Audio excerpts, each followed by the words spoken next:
I just finished reading An Artist of the Floating World. This is the fourth Ishiguro novel I've read. When I like someone, I read them. This book reminded me a lot of The Remains of the Day, for which Ishiguro won the Nobel Prize.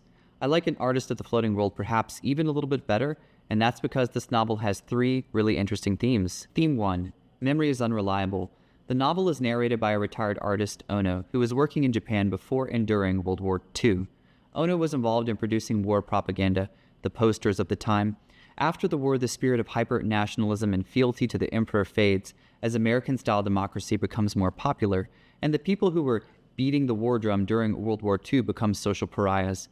It's clear that Ono feels his current reputation as an artist is being negatively impacted by the changing headwinds. Frequently, Ono remembers episodes from his past that make him seem more significant to the public and beloved by his students than he actually was. Which leads into the next interesting theme. A person's self-concept is sometimes radically different from how they are viewed by others. Ono wants to think that he was a luminary, a leading force in the art world that had an outsized impact on the direction of the country during the war. This is an impression that is strengthened throughout the book, as we see a marriage proposal to one of Ono's daughters fall through, ostensibly because the family gets cold feet about Ono's propagandistic work during the war. In a subsequent marriage negotiation, Ono is convinced that the father of the would-be bride, a respected art professor, has long known of him and thinks highly of his work. Actually, he hadn't heard of Ono until the marriage negotiations began.